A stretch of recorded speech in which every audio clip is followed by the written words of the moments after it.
स्वागत है आप सभी का ग्लोबल आईटीआई यूट्यूब चैनल पर। आज की जो क्लास है employability skill ITI first year सभी ट्रेड के बच्चों के लिए है और जो क्लासेज हैं उसमें नंबर ऑफ क्वेश्चन ज्यादा होने वाले हैं, क्लास की ड्यूरेशन भी ज्यादा होने वाली है। तो अगर आप व्यस्त हैं तो आप वीडियो को बाद में देख सकते हैं, क्योंकि थोड़ा सा समय आपको देना पड़ेगा, अप्रॉक्स 1 घंटे के आसपास तो समय लग जाएगा। क्लास नंबर 4 है, इसके पहले हमने 1 to 3 क्लासेज ऑलरेडी कर लिया है, जिसको आप प्लेलिस्ट में जाकर देख सकते हैं। निम्मी के जो क्वेश्चन है लेटेस्ट उसको हम लोग यहाँ पर सॉल्व करने वाले हैं और एग्जामिनेशन पॉइंट ऑफ व्यू से जो थोड़ा स्पीड होगी क्लास की थोड़ी सी तेज होगी और एक्सप्लेनेशन कम होगा, क्योंकि ऑलरेडी हम लोग टॉपिक वाइज लेक्चर्स कहीं कहीं पहले ही पढ़ चुके होते हैं। यहाँ पर सिर्फ क्वेश्चन को प्रैक्टिस करने वाले हैं। जो मॉड्यूल है हमारा 5 और जो टॉपिक का नाम है वो है बेसिक इंग्लिश स्किल्स। यहाँ पर थोड़ा सा हाथ से लिखा हुआ है बिकॉज यहाँ पे कुछ और प्रिंट हो गया था। और जो वेबसाइट हो बहुत काम की साबित होगी। यहाँ पर आपको हिंदी प्लस इंग्लिश में ऑर्गेनाइज्ड पीडीएफ मिल जाते हैं और करेक्टेड भी होते हैं। अगर कोई मिस्टेक है तो उसको सही करके अपलोड किया गया होता है globaliti.org। उसके अलावा मैं बता दूं आपको कि जो मॉड्यूल इसके पहले के हैं, पहला इंट्रोडक्शन था एम्प्लॉयबिलिटी का, ये मॉड्यूल हमने पहला और दूसरा 2 मॉड्यूल हमने एक क्लास में ही कवर कर दिया था क्लास 1 में। तो अगर आपने क्लास 1 नहीं देखा तो जरूर देख लीजिए, वहां पर ये दोनों मॉड्यूल एक ही क्लास में कवर कर दिया हमने। दूसरा मॉड्यूल थोड़ा सा लंबा था तो इसको हमने सिंगल क्लास रखा था, क्लास 2 में इसको हमने कवर कर लिया है। तीसरा मॉड्यूल इसमें 50 क्वेश्चन थे और इसको भी लगभग 1 घंटे की क्लास है और उसको हमने क्लास 3 में कवर कर दिया है। और आज जो है बेसिक इंग्लिश, इसमें नंबर ऑफ क्वेश्चंस 100 हैं तो इसको हम ब्रेक करने वाले हैं। 50 और 50 की 2 क्लासेज आपको मिलने वाली है। तो आज जो शुरू के 1 to 50 है उसको आज करेंगे और 51 से 100 का जो है नेक्स्ट क्लास में करने वाले हैं। तो आज जो ये हमारा मॉड्यूल कौन सा रहेगा, ये हो गया आपका 1 2 3 4 ये 5 बेसिक इंग्लिश स्किल। इसमें ये है कि बहुत जो बेसिक इंग्लिश की नॉलेज है वो हमारे पास होनी चाहिए, उसी के बारे में ये चैप्टर है। और चैप्टर आपने ऑलरेडी पढ़ लिया होगा। थोड़ा बहुत जो बेसिक है एक्सप्लेन करते हुए इन क्वेश्चंस को हम लोग करेंगे। और एक और चीज मैं बता दूं क्वेश्चन शुरू करने से पहले कि एम्प्लॉयबिलिटी स्किल में लगभग मैंने आपको 12 मॉड्यूल दिखाए थे। फिर से ले आता हूं आपको पेज 1 पर। वीडियो क्वालिटी थोड़ा सा बढ़ा लीजिएगा तो शायद ये नाम आपको दिखे अलग अलग। तो टोटल अगर आप देखो यहाँ पर 5 6 7 8 9 10 11 12 मॉड्यूल है। तो 12 मॉड्यूल में 11 मॉड्यूल जो है उनके जो क्वेश्चन है हिंदी प्लस इंग्लिश दोनों लैंग्वेज में रहेंगे। अभी तक का जो कॉन्सेप्ट रहा है पिछली परीक्षाओं का यही है कि हिंदी प्लस इंग्लिश दोनों लैंग्वेज रहती है, लेकिन एक मॉड्यूल जो बचता है ये इंग्लिश वाला, इसके जो क्वेश्चन है वो सिर्फ इंग्लिश में रहते हैं। इसके पीछे रीजन है, वो वीडियो में हम लोग डिस्कस करेंगे। तो भले ही मैं आज आपको यहाँ पर करा रहा हूँ क्वेश्चन, उसको हिंदी में भी ट्रांसलेट किया हूँ, जिससे कि जो हिंदी मीडियम वाले मेरे जैसे बच्चे हैं यूपी बोर्ड वाले, उनको भी आसानी से समझ में आए। लेकिन आप ये मान के चलिए कि जो इंग्लिश वाले चैप्टर के अगर हम मान के चलते हैं, मानना क्या है 25 क्वेश्चन आपके एग्जाम में आने वाले हैं, 12 मॉड्यूल है, 12 मॉड्यूल से ऑन एवरेज मान के चलते हैं कि हर मॉड्यूल से आपको जो 2 क्वेश्चन लगभग हर मॉड्यूल से मिलने वाले हैं। ठीक है, हर चैप्टर से। कोई चैप्टर बड़ा है तो उससे हो सकता है 3 क्वेश्चन हो जाए, जो छोटा चैप्टर उससे 1 क्वेश्चन हो जाए। तो 2 से 3 क्वेश्चन का एवरेज मान के चला जाए तो 25 क्वेश्चन में से 2 से 3 क्वेश्चन आपको इंग्लिश वाले से मिलेगा, 2 या 3 क्वेश्चन आपको इंग्लिश वाले चैप्टर से मिलेगा। तो 25 में से 2 या 3 जो क्वेश्चन है ये सिर्फ इंग्लिश और इंग्लिश में ही रहना चाहिए, क्योंकि इंग्लिश मतलब क्या हुआ, इंग्लिश की जांच तो इंग्लिश में ही होगी ना। मैथ का एग्जाम कराना है तो मैथ में आपको मैथमेटिक्स कराई जाती है, ना कि उसमें हिस्ट्री कराई जाएगी। उसी प्रकार से जो इंग्लिश वाला चैप्टर है इसकी हम लोग ये उम्मीद करते हैं जो पहले रहा है कि जो 2-3 क्वेश्चन है वो इंग्लिश में ही रहेगा, सिर्फ एक चैप्टर का, बाकी सभी चैप्टर डुअल लैंग्वेज में, हिंदी प्लस इंग्लिश। ठीक है, तो ये कॉन्सेप्ट बता दिया मैंने, क्योंकि बहुत से बच्चे कंफ्यूज होते हैं। चलिए पहले क्वेश्चन ही कर लेते हैं आपके सामने। पहला क्वेश्चन है, इंग्लिश एक क्या है, एक भाषा है। वैसे ही हो गया, यहाँ पर आपको बताना है, बहुत आसान सा है। English is a language. मैं जनरली इंग्लिश इसलिए पढ़ता हूं क्योंकि वहां पर जब एग्जाम देते हैं आप तो इंग्लिश वाले जो क्वेश्चन होते हैं, जो इंग्लिश में लिखा हुआ आंसर होता है वही सही माना जाता है। हिंदी के ट्रांसलेशन कई बार गलत होते हैं तो ऐसे में कंफ्यूजन हो जाता है। आगे सवाल आएंगे जो आप समझ जाएंगे। ठीक है, अभी बात करते हैं English is a language. English कैसा लैंग्वेज है, दिन का लैंग्वेज है कि रात का लैंग्वेज है, शाम की लैंग्वेज है? नहीं, एक कॉमन सी लैंग्वेज है, सामान्य भाषा है जो लगभग सभी देशों में बोली जाती है, क्योंकि सभी देशों की अपनी भाषा होती है लोकल। तो ऐसे में अगर हम दूसरे देश में, दूसरे प्रदेश में जाते हैं तो एक कॉमन भाषा चाहिए होती है जिसको सब जाने। तो इंग्लिश एक कॉमन लैंग्वेज है जिसको लगभग सभी जगहों पर बोला जाता है, कम ज्यादा मिलाकर। ठीक है, तो यहाँ पर आंसर आपका पहले का ए हो जाएगा। दूसरा क्वेश्चन कह रहा है कि using internet it is easy if we learn. ठीक है, कह रहे हैं कि इंटरनेट को इस्तेमाल करना आसान हो जाएगा अगर हम सीख लेते हैं। क्या सीख लेते हैं? अगर हम खेलना सीखेंगे तो उसे इंटरनेट नहीं, मैथ का भी इंटरनेट से कोई लेना देना नहीं है, साइंस का भी इंटरनेट से लेना देना नहीं है। लेकिन अगर आपको अंग्रेजी भाषा आती है तो ये सोच लीजिए कि आप इंटरनेट आसानी से इस्तेमाल कर पाएंगे। मानते हैं इस बात को कि नहीं? क्योंकि आपने देखा होगा इंटरनेट पर जो भी सामग्री है, सुविधाएं हैं, आपके कंप्यूटर, मोबाइल, ज्यादातर मैक्सिमम जगहों पर लैंग्वेज क्या होती है? इंग्लिश होती है। हालांकि आजकल हिंदी ट्रांसलेशन है, लेकिन मेन लैंग्वेज हर जगहों पर क्या होती है? इंग्लिश होती है। तो अगर आपको इंग्लिश भाषा सीख जाते हैं तो आप इंटरनेट आपको इस्तेमाल करना क्या हो जाएगा? आसान हो जाएगा। यही कह रहा है, अगर हम इंग्लिश सीख जाते हैं तो इंटरनेट का उपयोग करना आसान हो जाएगा। चलिए आगे बढ़ते हैं। क्वेश्चन बहुत आसान है, मुझे पता है जितने भी वीडियोस देख रहे हैं बच्चे, अगर मैं जब क्वेश्चन आपको बता दे रहा हूं, मैंने हमेशा से एम्प्लॉयबिलिटी में हर वीडियो में बोलता हूं कि अगर आप क्वेश्चन को ध्यान पूर्वक पढ़ लिए और समझ लिए तो आप आंसर ऐसे दे लोगे। 80 to 90% आंसर आपको आ रहा होगा। ठीक है, चलिए। We can learn English by, हम इंग्लिश सीख सकते हैं। कैसे सीख सकते हैं? खाना बनाकर नहीं, खेलकर नहीं, न्यूज़पेपर से। हाँ, अगर हम इंग्लिश वाले न्यूज़पेपर खरीदें और उसको लगातार पढ़ें तो हमें धीरे धीरे पढ़ते पढ़ते इंग्लिश की क्या हो जाएगी? आदत हो जाएगी। इंग्लिश सीखने का तरीका है, आप चाहो न्यूज़पेपर देखो, इंग्लिश गाने सुनो, इंग्लिश मूवीज देखो, तो धीरे धीरे प्रैक्टिस होती है उससे। ठीक है, तो यहाँ पर सही ऑप्शन क्या हो जाएगा? Reading newspaper. हिंदी लिखा है लेकिन मैं हिंदी को नहीं पढ़ूंगा क्योंकि मैं ये मान के चल रहा हूं कि मैं इंग्लिश पढ़ा रहा हूं आपको और आप पेपर देंगे इंग्लिश का, इस चैप्टर का इंग्लिश का। ठीक है, तो क्या होगा? We learn English because we can learn English by, किसके द्वारा? Reading newspaper. न्यूज़पेपर पढ़कर हम इंग्लिश सीख सकते हैं या बेहतर कर सकते हैं, सुधार सकते हैं।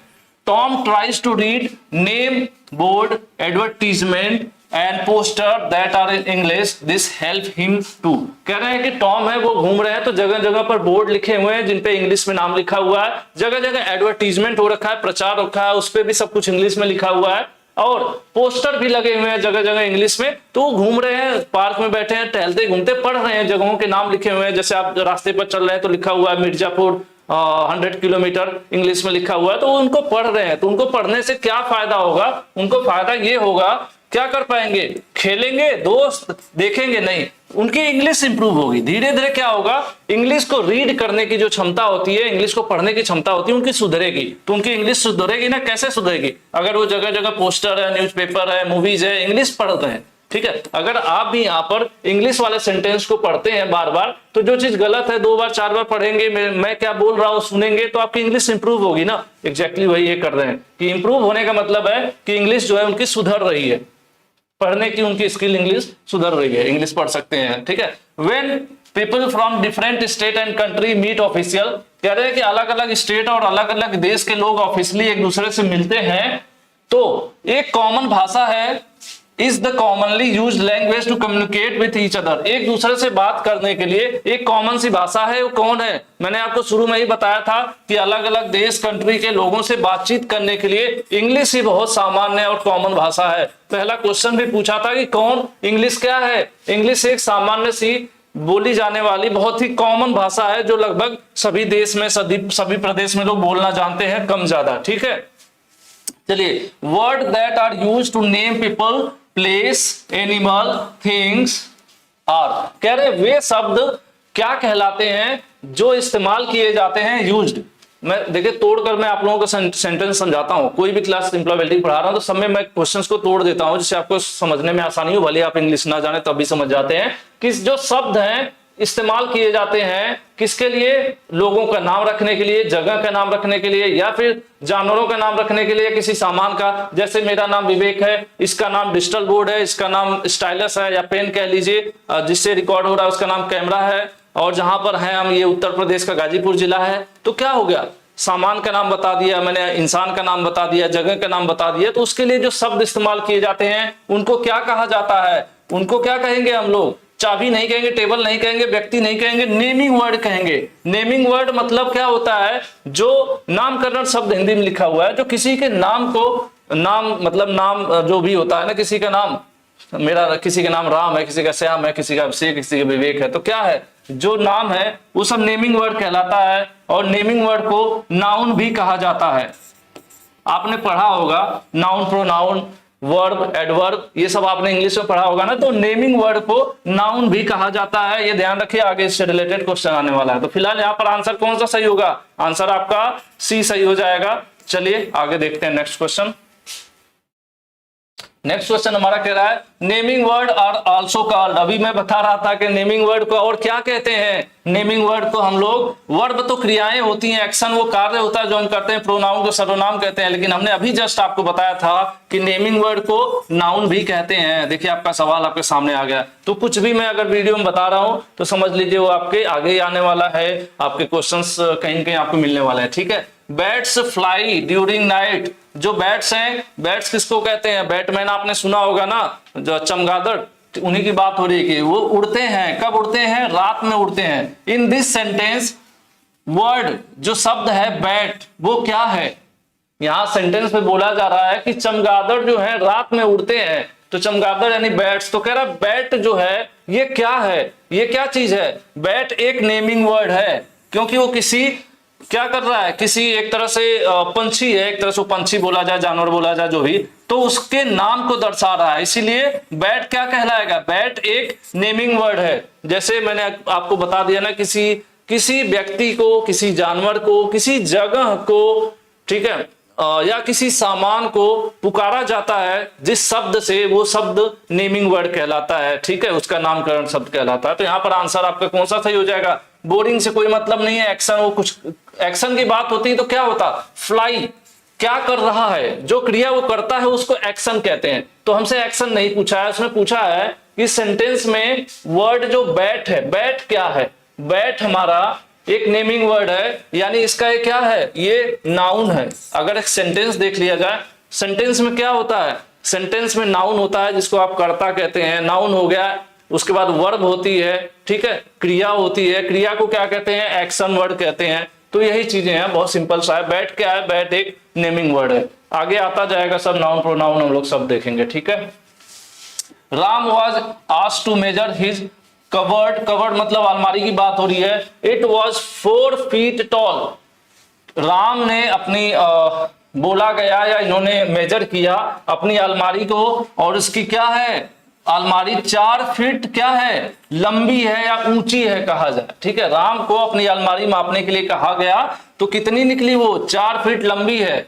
यहां पैरों का क्या मतलब? पैरों का क्या मतलब? हियर इज फीट का क्या मतलब है? यहाँ पे ये फीट पैर वाला नहीं है, लंबाई नापने वाला फीट है। ठीक है, तो पूछ रहा है कि फीट का क्या मतलब है? फीट क्या दर्शाता है? क्या ये कोई स्वाद है? ये हाथ है? ये टांग है? नहीं, ये मेजरमेंट के लिए इस्तेमाल होता है। आपको पता है ना, मीटर, फीट, फीट बोलिए, फुट बोलते हैं। ठीक है, ये सब क्या मेजरमेंट के लिए, मापने के लिए इस्तेमाल किया जाता है। तो फीट क्या है? यहाँ पर ये मेजरमेंट के लिए इस्तेमाल किया जा रहा है। ठीक है, कि कोई चीज 4 फीट की है तो 4 फीट क्या है? उसकी माप को दिखाता है कि उसकी ऊंचाई 4 फीट है, तो उसकी मेजरमेंट है। तो यहाँ पर आंसर आपका क्या होगा? डी सही हो जाएगा। ठीक है, नेक्स्ट चलते हैं। John was travelling by bus to his village. John जो है बस के द्वारा अपने गांव जाते हैं, ट्रेवल करते हैं। He noted the names of places that he could see on his journey. Generally आप लोग जब बस से जाते हैं और रास्ते में आपको नई जगह जा रहे हैं नहीं पता होता, घर से फोन आता है, आपका दोस्त फोन करता है कहाँ पहुंचे, तो फिर आप क्या करते हैं? अगल बगल दुकानों पर देखते हैं, फिर कहते हैं अरे ये तो लखनऊ का अलीगंज एरिया है। कैसे पता चलता है? दुकानों के नीचे या कोई बैनर पोस्टर जरूर लगा रहता है। तो ये जब बस से ट्रेवल करते हैं तो ये जगहों के नाम इनको दिखाई देते हैं। ठीक है, तो क्या ही नोटेड, उनको नोट करते हुए जाते हैं। तो व्हाट आर दीज वर्ड्स? तो इन जो नाम ये नोट कर रहे हैं उनको क्या कहा जाएगा? अगर मान लेते हैं वो कोई भाई है, ट्रेन से या बस से जा रहे हैं, यहाँ बनारस से दिल्ली जा रहे हैं, तो रास्ते में उनको इलाहाबाद प्रयागराज मिला, उसको नोट कर लिए। फिर उनको या फिर अलीगढ़ मिला, कानपुर मिला, और भी मतलब जगह कई सारी जगह, अलीगढ़ मिला, ये आगरा मिला, तो ये सब वो नोट करते हुए जा रहे हैं। मथुरा मिला, तो सब एक कॉपी पे नोट करते हुए जा रहे हैं। तो ये जो नाम है क्या कहलाएगा? नेमिंग वर्ड है ना, ये सब जगहों के नाम नोट कर रहे हैं ना, वही पूछ रहा है यहाँ पर। उनको क्या कहा जाएगा? उनको नेमिंग वर्ड कहा जाएगा। भाई कोई रास्ते में जा रहा हो और उसको जगह जगह दिखे, इलाहाबाद दिख रहा है या प्रयागराज दिख रहा है, मिर्जापुर दिख रहा है, वाराणसी दिख रहा है, लिखा रहता है ना जगह जगह शहर के नाम, तो अगर अब वो आपको कॉपी पे नोट कर रहा है तो क्या नोट कर रहा है, नाम नोट कर रहा है ना, तो उसको क्या कहेंगे, उसको नेमिंग वर्ड कहेंगे। यहाँ पर पहला वाला ये आपका आंसर हो जाएगा, ए हो जाएगा। ठीक है, 10 नंबर का ए सही हो जाएगा। बहुत आसान सी चीज है, आपको भी पता है। Cat is an example of word. ठीक है, cat is an example of word, शब्द, प्लूरल, सिंगुलर, ऑपोजिट। बिल्लियां, अच्छा कैट्स है, देखिए यही ध्यान से, जैसे मुझसे गलती हो रही है पढ़ने में ना अभी, ये कैट नहीं है, कैट्स है। तो एक बिल्ली होती तो कैट लिखते, लेकिन कई सारी बिल्लियां है ना, कैट्स लिखा हुआ है यहाँ पर। तो कैट्स मतलब क्या हुआ, ये अगर हिंदी में हम लोग पढ़े होंगे, आपने पढ़ा होगा, क्या पढ़ा होगा, एक वचन। ठीक है, एक वचन, एक बहुवचन, मतलब एक क्या होता है, इसको हम हिंदी की बात करें, सॉरी इंग्लिश की, सिंगुलर। ठीक है, प्लूरल, ये हो गया इंग्लिश। तो अगर कोई एक व्यक्ति है, एक सामान है, तो उसको हम सिंगुलर कहते हैं, और ज्यादा है, 2 4 6 10 है, तो उसको क्या कहते हैं, प्लूरल कहते हैं। तो यहां पर बिल्लियां है, एक नहीं है। Cats is an example of, ये जो कैट शब्द है, बिल्लियां, एक देखिए यहाँ पर बिल्लियां हिंदी में लिखा हुआ भी है, यही आपको पढ़ना ध्यान से, मैंने कैट पढ़ लिया था। तो कैट्स क्या है, अकेली नहीं है ना, कई सारी है, तो ऐसे में क्या हो जाएगा, प्लूरल हो जाएगा आपका। ठीक है, अगर एक सामान है, इस पे और भी क्वेश्चन आगे आने वाला है, कोई एक सामान है, एक व्यक्ति है तो सिंगुलर, कई सारे लोग हैं तो, या कई सारे सामान है तो प्लूरल। ठीक है, ये ध्यान रखिएगा आप लोग, ये विलक्षण नहीं होगा, सिंगुलर मतलब एक वचन हो जाएगा अगर हिंदी की बात करें। ये थोड़ा सा गूगल ट्रांसलेटर का गेम है, तो इसीलिए मैं कह रहा हूं आपको क्या देखना है, आपको देखना है इंग्लिश वाले शब्द। नेक्स्ट है, singular naming word are used when person, place और थिंग इज प्रेजेंट। कह रहे हैं कि जो सिंगुलर वाला नेमिंग वर्ड है, सिंगुलर मतलब एक वचन वाला जो नेमिंग वर्ड है, कब इस्तेमाल किया जाता है किसी व्यक्ति या किसी स्थान या किसी सामान के लिए, कब, जब वो सामान एक हो, वो व्यक्ति एक हो, स्थान एक हो, तब, या बहुत सारे हो। सिंपल सी बात, अभी हम लोगों ने बात किया था, सिंगुलर मतलब समझ लीजिए सिंगल, एक। ठीक है, तो यहां पर आपको देख लेना है, कुछ के लिए नहीं, मेनी के लिए भी नहीं, वन। क्या होगा, एक व्यक्ति, एक स्थान, एक सामान के लिए जो इस्तेमाल होगा वो कौन सा कहलाएगा, सिंगुलर कहलाएगा। तो यहां पर आंसर आपका कौन सा सही हो रहा है, सी सही हो रहा है। ठीक है, 12 नंबर। चलिए नेक्स्ट है प्लूरल आ गया, अभी हम लोग सिंगुलर पढ़े ना। Plural form of child is, कह रहे हैं कि चाइल्ड एक शब्द है आपका, चाइल्ड मीन्स क्या होता है, बच्चा। तो एक बच्चा है तो उसको हम चाइल्ड कहते हैं, लेकिन कई सारे बच्चे हैं तो क्या कहेंगे, कई सारे बच्चे को हम लोग चिल्ड्रन कहते हैं। लेकिन अब देखिए मैं इंग्लिश क्यों कह रहा, देखिए यहाँ पे क्या लिखा हुआ है, पर्सन। अगर आप इसको, पर्सन मतलब व्यक्ति, इसको ही लेना देना। अगर इन्फेंट मीन्स भी बच्चा होता है और किड मीन्स भी बच्चा होता है, लेकिन दोनों शब्द अलग अलग है ना। बहुत ज्यादा छोटा है, अभी बच्चा पैदा हुआ है, 2 4 महीने का है, तो उसको इन्फेंट बोलते हैं। ठीक है, लेकिन अब देखिए हिंदी में अगर आप पढ़ते, अगर मानते कि इस दोनों में से कोई एक आंसर सही होता, फिलहाल नहीं है, फिलहाल हमारा आंसर तो चिल्ड्रन वाला सही है ना। लेकिन मैं थोड़ा जो इंग्लिश हिंदी का समझाना चाह रहा हूं कि इस चैप्टर में अगर आप ट्रांसलेशन देखते तो इसका मतलब भी बच्चा है, इसका मतलब बच्चा है, और इन दोनों में से एक ऑप्शन सही करना होता तो कौन सा वाला बच्चा करते हैं आप सही, कंफ्यूज हो जाते हैं ना। इसीलिए इंग्लिश को इंग्लिश में पढ़ना जरूरी है। फिलहाल यहाँ पर आंसर डी सही है कि चाइल्ड एक बच्चे को कहते हैं, तो कई सारे बच्चे को चिल्ड्रन कहते हैं। ठीक है, चलिए ये तो आपको पता ही होगा, सब पता हो गया जो कुछ इसमें है। A child was working in computer lab which had many computers. एक बच्चा है जो कंप्यूटर लैब में काम कर रहा है, वहां पर कई सारे कंप्यूटर हैं। द वर्ड कंप्यूटर्स, जो शब्द है कंप्यूटर्स, कंप्यूटर नहीं कई सारे कंप्यूटर है ना, तो जो शब्द है क्या, computers, is in the form. कह रहे हैं कि कौन सा है, ये सिंगुलर है। कंप्यूटर की बात तो हो नहीं रही है, एक कंप्यूटर की बात होती तो सिंगुलर हो जाता, लेकिन कंप्यूटर्स है ना, यहां पर क्या लिखा है, मेनी कंप्यूटर, एक से ज्यादा कंप्यूटर हो गए, तो क्या हो गया, वो क्या हो गया, यहां पर बताइए, प्लूरल हो गया। कहानी खत्म, सीधे हमने बता दिया, एक के लिए सिंगुलर, एक से ज्यादा के लिए प्लूरल। ठीक है, तो यहां पर 14 जो आपका है, 14 का आंसर बी सही हो जाएगा। नेक्स्ट, समझ में आ रहा है कि नहीं भाई? कमेंट कर देना। मतलब ठीक है, अब इससे ज्यादा तेज पढ़ाने में गलतियां भी हो सकती हैं, जो मैंने पहले शुरू के सेकंड वीडियो मैंने गलती की थी। ठीक है, एक क्वेश्चन का मैंने आंसर गलत बता दिया था, हालांकि उसको मैं रिमूव करने की कोशिश करूंगा। Vinay visited the dentist because he was suffering from toothache. Vinay भाई साहब डेंटिस्ट के पास गए हैं क्योंकि उनके दांत में दर्द हो रहा है। ठीक है, डेंटिस्ट ट्रीट आवर टीथ। देखिए यहां पे टीथ और टूथ दोनों में थोड़ा सा यहीं पे कहानी है। Dentist treats our teeth problem. Dentist हमारे दांतों के प्रॉब्लम को सॉल्व करता है। In this sentence which is the plural word. कह रहे हैं कि इसमें दो जगह आपको दांत दिख रहा है, एक टूथ मतलब भी दांत होता है और टीथ मतलब भी दांत होता है। तो कह रहा है इन दोनों में से प्लूरल वाला शब्द कौन है, मतलब बहुवचन वाला शब्द कौन सा है इन दोनों में से, यही आपको पहचानना है। एक बार हिंदी देख लीजिए। विनय दंत चिकित्सक के पास गए क्योंकि वह दांत का दर्द से पीड़ित था, और जो दंत चिकित्सक है उन्होंने दांतों की समस्याओं का इलाज करता है। यही देख लीजिए। अब जैसे विनय गए है ना, तो विनय के किसी एक दांत में दर्द होगा, ठीक है, और डेंटिस्ट जो है वो सबके दांतों की प्रॉब्लम की सॉल्व करता है ना। तो फिलहाल यहां पर बात करें तो टीथ और टूथ है, इन दोनों में से बताना है कि कौन सा प्लूरल है। तो सिंगल के लिए और प्लूरल के लिए यही आपको इसमें से सही आंसर बताना है। तो मैं आपको बता दूं कि एक दांत है तो बोलेंगे उसको टूथ। ठीक है, एक दांत की बात करें क्योंकि, ठीक है, और कई सारे हो तो फिर टीथ। ये क्या हो जाएगा, एक है तो सिंगुलर हो जाएगा और कई सारे की बात हो गई तो प्लूरल हो गया। ठीक है, इस उल्टा स्पेलिंग लिख दिया मैंने। तो यहां पर बात कर रहा है कि प्लूरल वर्ड कौन सा है, तो आपको बताना पड़ेगा टीथ।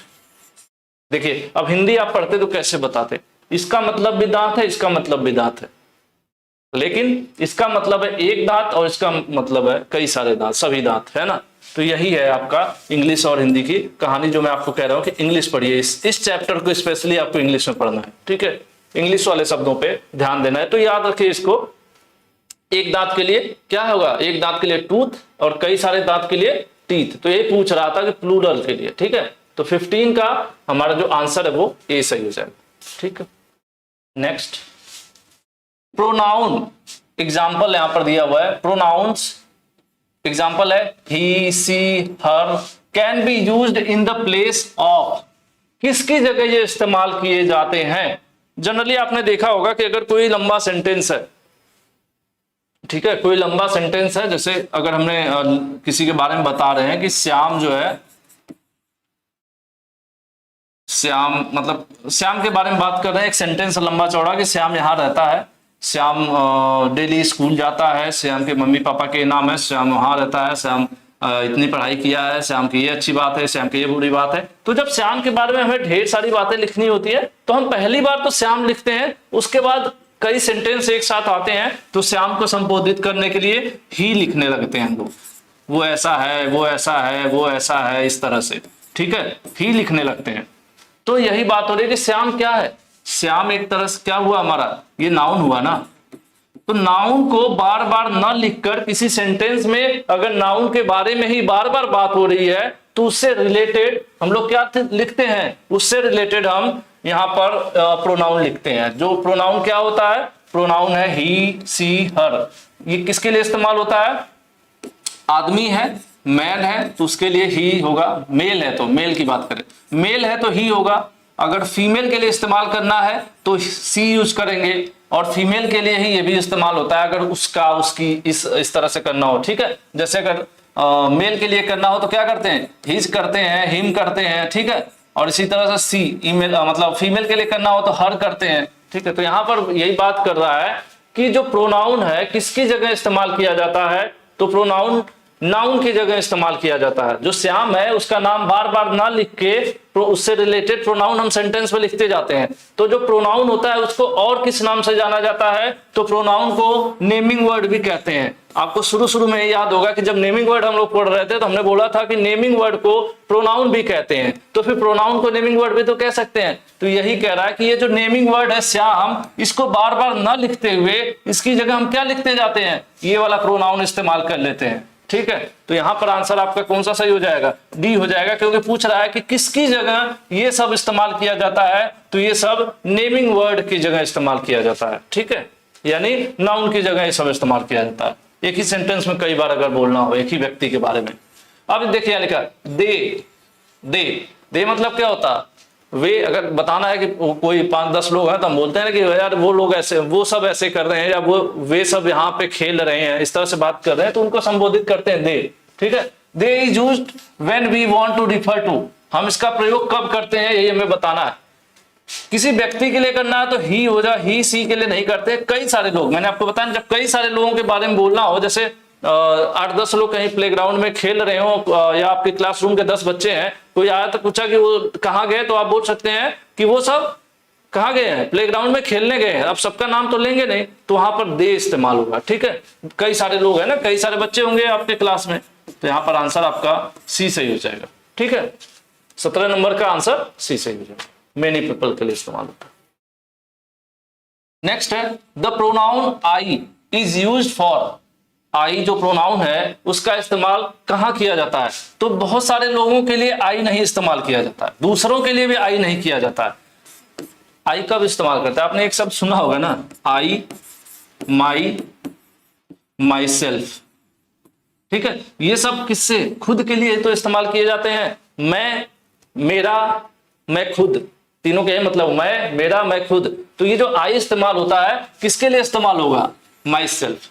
आई के साथ अगर इस्तेमाल करना हो तो क्या इस्तेमाल होगा? My self. ठीक है, तो यहां पर आपका आंसर बी सही हो जाएगा, आई है तो माई सेल्फ। ठीक है, क्या था? 18 था, 18 का बी था आपका सही। 19 है Ramesh is working on Chennai, sorry इन चेन्नई, रमेश चेन्नई में कार्य करते हैं। उसके बाद ब्लैंक दिया हुआ, लाइक्स द ऑफिस एनवायरमेंट। ठीक है, अब आपको ये सेंटेंस लिखना हो हिंदी में, रमेश चेन्नई में काम करते हैं, को कार्यालय का माहौल पसंद है। किसको? ठीक है, ब्लैंक है वही आपको बताना है, किसको। अब यहां पर देख लीजिए, इट का कोई मतलब नहीं है, वह भी नहीं, क्या भी नहीं, किसको? उसी को ना, तो इसका मतलब किसको? रमेश की जगह फिर यहां सेंटेंस में क्या हो जाएगा? ही हो जाएगा। जैसे मैंने आपको बोला था कि अगर एक ही व्यक्ति के बारे में बात किया जा रहा हो और बार बार उसका नाम लेना पड़े, तो उसका नाम ना लेते हुए, ये रमेश क्या है? रमेश एक नेमिंग वर्ड है। नेमिंग वर्ड को और क्या कहते हैं? नेमिंग वर्ड को हम लोग नाउन भी कहते हैं। तो जब एक ही सेंटेंस में एक ही व्यक्ति के बारे में बार बार बात हो रही है, तो नाउन को ना इस्तेमाल करके उसका प्रोनाउन इस्तेमाल करेंगे, प्रोनाउन इस्तेमाल करेंगे, है ना। तो प्रोनाउन क्या हो गया? ही, सी, इट। अगर महिला होती तो वहां सी हो जाता। तो इसका क्या मतलब हो गया? रमेश चेन्नई में काम करते हैं और उनको अपने ऑफिस का, उसको या उनको अपने ऑफिस का माहौल पसंद है, तो he likes the office environment. तो ऐसे में आपका आंसर कौन सा सही हो जाएगा? ए हो जाएगा। ये क्या है? ये एक प्रोनाउन है। आंसर ए 19 नंबर का। ठीक है, सही। नेक्स्ट है सीता, सीता और मैं, Sita and I R friend. Sita और मैं दोस्त हैं। स्टे इन गांधी बाजार। आप किसी से परिचय कराना चाह रहे हैं कि सीता और मैं दोस्त हूं और वो गांधी बाजार में रहती है। कौन? कौन? सीता क्या है? जैसे रमेश था तो रमेश को अपनी ऑफिस पसंद थी ना, तो हमने रमेश की जगह दूसरी बार क्या, उसी सेंटेंस में अगला सेंटेंस आ गया एक ही साथ, तो हमने क्या किया? रमेश मेल था तो उसके लिए हमने ही लगाया। तो सीता क्या है? सीता है ना, हाँ। सीता क्या है? फीमेल है। तो फीमेल है तो हम क्या लगा देंगे यहाँ पर? सी। तो ऐसे में हो जाएगा सी स्टेज इन गांधीनगर, कि भाई वो कहाँ रुकी हुई है, रहती है कहां पर? गांधी बाजार में। तो यहाँ पर आंसर आपका क्या हो जाएगा? बी सही हो जाएगा। ठीक है, अब इसमें और कोई कंफ्यूजन वाली बात नहीं है, कोई पूछा नहीं जा रहा है व्हाट, ए एंड वगैरह से कोई लेना देना नहीं है। नेक्स्ट है action word are also called. अब देखिए एक्शन वर्ड आ गया। अभी तक हम लोगों ने पढ़ा नाउन, नाउन को नेमिंग वर्ड कह रहे थे, फिर हमने पढ़ा प्रोनाउन, प्रोनाउन के बाद आ गए अब हम लोग एक्शन वर्ड पे। एक्शन वर्ड होती है क्रिया, जब कोई भी कार्य किया जा रहा है। जैसे हम खाना खा रहे हैं, ठीक है, तो क्या कर रहे हैं? खाना खा रहे हैं। तो जो खाना जो है एक क्रिया है। जैसे मैं क्या कर रहा हूं? मैं आपको पढ़ा रहा हूं, तो मैं क्या कर रहा हूं? पढ़ा रहा हूं। तो जो पढ़ाना है वो एक क्रिया है ना। एक्शन है ना वो, एक्शन वर्ड, एक्शन को आप वर्ब कहते हैं, सिंपल सी बात है यार, कहीं कंफ्यूज ना हो जाओ। एक्शन मतलब वो मूवी वाला एक्शन नहीं, एक्शन मतलब वर्ब। वर्ब क्या होती है? क्रिया ही तो होती है, किसी भी सेंटेंस में जो कार्य हो रहा था उसको, उसी को तो वर्ब से दिखाते हैं, ठीक है। वर्ब क्रिया, जो कार्य हो रहा है, जिसकी बात हो रही है, तो एक्शन मतलब वर्ब, ये ध्यान रखिए क्योंकि आगे सवाल आएंगे। एक्शन वर्ड किसको कहा जाता है? वर्ब का कहा जाता है। अब इसमें देख लीजिए, एक्शन वर्ड किसको कहा जाता है? ले आपका डायरेक्ट मैंने तो आंसर ही बता दिया, वर्ब को कहा जाता है, ठीक है। आंसर सी से हो जाएगा। एक्शन और कुछ नहीं होता, कहीं कंफ्यूज हो गए है ना, कोई ऐसे ही कि मूवी का एक्शन है या कोई शो वाला एक्शन है, नहीं ऐसा नहीं।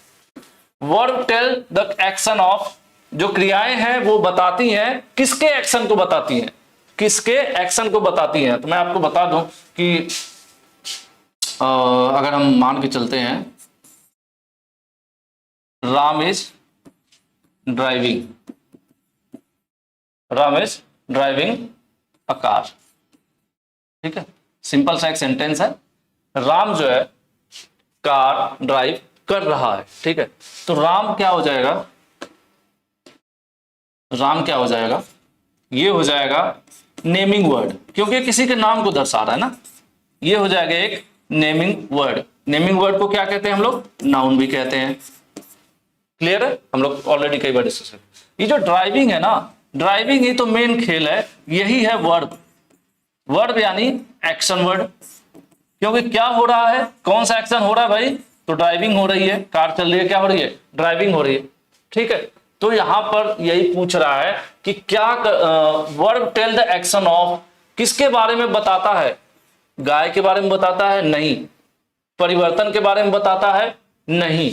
ये बताता है कि हमारा जो राम है वो क्या कर रहा है। अगर आपसे पूछे कोई कि राम है क्या कर रहा है, तो राम ड्राइविंग कर रहा है। तो हमारी जो क्रिया है किसके बारे में बता रही है? राम के बारे में बता रही है ना। तो राम को और क्या कहते हैं? राम को नेमिंग वर्ड भी कहा जाएगा, कोई भी हो सकता है, राम, श्याम, ही, सी, मतलब कुछ भी हो सकता है। मैं एग्जांपल दे रहा हूं। नेमिंग वर्ड को क्या कहते हैं? नाउन भी कहते हैं। अब आंसर देख लीजिए, किसके कार्य के बारे में बता रहा है? कार्य नहीं, वर्ड तो कार्य के बारे में बताती है, लेकिन किसके कार्य के बारे में बता रही है? वो नेमिंग वर्ड के कार्य के बारे में बता रही है। नेमिंग वर्ड को क्या कहते हैं? नाउन। यानी नाउन जो काम करता है उसके बारे में, क्रिया जो होती है किसके कार्य के बारे में बताता है? तो क्रिया बताती है अपने नाउन के बारे में कि ये जो कार्य है मेरा नाउन कर रहा है, ठीक है। कौन कर रहा है? ये कर, ठीक है। और क्या कर रहा है? ये हमारा ऑब्जेक्ट हो जाता है, ऑब्जेक्ट हो गया कि क्या हो रहा है ना, क्या कर रहा है, तो ये चीज हो गया। फिलहाल यहाँ पर आंसर डी सही है। चलते हैं भाई, नींद तो नहीं आ रही है किसी को? नहीं पता चला कहाँ पहुंचे हम लोग? आधा पहुंचने वाले हैं, 50 क्वेश्चन है तो 23 तक पहुंचे हैं। आज पसीना नहीं हो रहा, वैसे आज लाइट है, क्योंकि एक दिन एक बच्चे ने कमेंट किया था कि सर एसी चला लो, मैंने कहा लाइट ही नहीं है ना। तो कभी कभी रहती है, कभी नहीं रहती है। हो चलो। Kim fell from her bike yesterday. जैसे थोड़े आपको स्पीड कम ज्यादा लगे तो यूट्यूब में सेटिंग होती है नीचे, आप वीडियो थोड़ा फास्ट फॉरवर्ड करके देख सकते हैं, ठीक है। Kim fell from her bike yesterday. Kim भाई साहब है, अपने बाइक से कल गिर गए, ठीक है, ठेला चला रहे होंगे। The action in the sentences, इस सेंटेंस में एक्शन क्या हुआ? एक्शन वर्ड कौन सा है? एक्शन क्या होता है? हमने अभी डिस्कस किया था। एक्शन होता है वर्ब। वर्ब क्या होती है? वर्ब होती है क्रिया। क्रिया क्या होता है? जो कार्य हो रहा होता है सेंटेंस में। तो इस सेंटेंस में काम क्या हो रहा है? भविष्य में तो हो नहीं रहा है, पास्ट तो हो नहीं रहा है, ठीक है।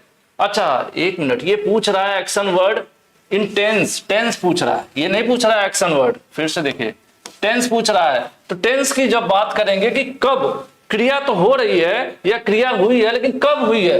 एस्टरडे की बात हो रही है। एस्टरडे क्या हुआ? पिछला कल। पिछला कल मतलब जो बीत गया। बीत गया तो क्या हो गया? बीत गया तो क्या हो गया? भूतकाल हो गया ना। भूतकाल हो गया तो क्या हो गया? पास्ट टेंस हो गया, ठीक है जी। तो अब इस हिसाब से हम देख लेते हैं। कह रहा है कि किम जो है कल गिर गया बाइक से, तो इसमें जो एक्शन है, एक्शन क्या हुआ? गिरना, ठीक है। एक्शन क्या हुआ? गिरना। लेकिन बात आ रही है कि जो एक्शन है कौन से टेंस में है, ये ध्यान से पढ़ना है। जैसे मैं जल्दीबाजी में गलत पढ़ दिया ना, तो कौन से टेंस में है? तो कल ही गिर चुका है, तो भविष्य में तो गिरने वाला है नहीं, आज तो गिर नहीं रहा है, साफ सुथरा कोई मतलब है नहीं। पास्ट में गिर चुका है, कल ही गिर गया ना, तो कहानी खत्म। मुझे उम्मीद है समझ में आ गया होगा आपको। ये 23 का आंसर बी है सही। चलिए, it is going to be sunny day tomorrow. कल जो है धूप होने वाली है तगड़ी, तो गर्मी भी होगी। देखिए इस सेंटेंस जो है इसका मतलब मैं बता रहा हूं, it is going to be sunny day tomorrow. कल जो है धूप होने वाली है, कल मौसम खुलेगा, धूप होगी चकाचक। तो इसमें जो एक्शन वर्ड है क्या है, जो एक्शन वर्ड है उस किस टेंस में, in this sentence is tense. फिर से टेंस पूछ दिया कि अब देखिए उसमें क्या था, एस्टरडे था, इसके पिछले क्या था, इसके पहले हमने क्या पढ़ा था, एस्टरडे, यानी पिछले कल की बात हो रही थी। अब इसकी बात हो रही है आने वाले कल की। टुमारो मतलब आने वाला कल, आने वाला कल शानदार होगा। आने वाला कल की बात हो रही है, तो किसकी बात हो रही है, भविष्य की बात हो रही है। ठीक है, भविष्य की बात हो रही है तो कौन सा टेंस हो जाएगा, फ्यूचर टेंस हो जाएगा। ठीक है, क्योंकि कल होगी ना तो पहले वाले कल की बात हो रही है, हो चुकी भी नहीं है, कल होगी, आज हो नहीं रही, तो कौन सा हो गया, ये फ्यूचर हो गया, भविष्य की बात हो रही है यहां पर। आंसर ए सही है आपका। ओके, चलिए 24 का ए सही हो गया। हम लोग चलते हैं नेक्स्ट क्वेश्चन की तरफ। समझ में आ रहा है कि नहीं भाई, कमेंट कर देना। थोड़ा इंग्लिश मेरी भी वीक है, लेकिन जितनी है उतनी मैं आपको बताने की कोशिश करूंगा। Arun travels to school by bus. Arun भाई साहब बस से स्कूल जाते हैं। The action word is in the sentence. अब इस सेंटेंस में जो एक्शन वर्ड है वो कौन सा है आपको ये बताना। ठीक है, अब देखिए अरुण क्या है, अरुण एक नाम है, नाम है तो क्या हो गए, नेमिंग वर्ड हो गए। नेमिंग वर्ड को हम नाउन भी कहते हैं। ठीक है, अब यहां पर बात हो रही है ना कि एक्शन क्या हो रहा है, एक्शन क्या हो रहा है। जैसे कोई गाना गा रहा है तो गाना जो सिंगिंग है वो एक्शन हो गया ना। इस तरह से कोई क्या कर रहा है, ट्रेवल कर रहा है, यात्रा कर रहा है, तो जो ट्रेवल है वही हो जाएगा यहां पर एक्शन। इसमें क्या एक्शन हो रहा है, इसमें हो रहा है ट्रेवल। ठीक है, ट्रेवल क्या है, विद्यालय तो अपनी जगह है ही, अरुण तो नेमिंग वर्ड हो गया, ये हमारा कौन है, ये तो हमारा नाउन भाई हो गया ना। तो यहाँ तो बस के द्वारा जा रहा है, लेकिन कर क्या रहा है एक्चुअल में, तो वो कर रहा है यात्रा कर रहा है, ट्रेवल कर रहा है। तो हमारा जो एक्शन है इसमें क्या हो रहा है, यात्रा हो रही है। क्या हो रहा है, यात्रा हो रही है। तो ये जो ट्रेवल्स है यही हमारी क्या है, एक्शन है। एक्शन, या इसको आप क्या कह सकते हैं, वर्ब कह सकते हैं। ओके, 25 का बी सही है, सही लिखा हो ना, हाँ बी सही है, travel. Okay, next, adjective are words. जो ये एडजेक्टिव हैं वो कौन से शब्द होते हैं, क्या साउंड है, खत्म नहीं, साउंड खत्म नहीं, नेचुरल भी नहीं। किसी व्यक्ति, किसी जगह, किसी स्थान के बारे में उसको विश्लेषण करना, उसके बारे में बताना। जैसे कोई बताए कि वो बहुत लंबा है, वो बहुत पतला है, वो जगह बहुत सुंदर है, ये जो व्हाइट बोर्ड है व्हाइट है, और ठीक है ये जो पेन है ये क्या है, ब्लैक है। इस तरह से मतलब किसी चीज को डिस्क्राइब करने वाला, उसकी विशेषताएं बता रहा है, उसके पर्टिकुलर एक गुण को दिखा रहा हो, दर्शा रहा हो। ठीक है, कि बिल्डिंग बहुत क्या है, लंबी है, जो गुलाब है वो कितना क्या है, सुंदर है या खुशबूदार है।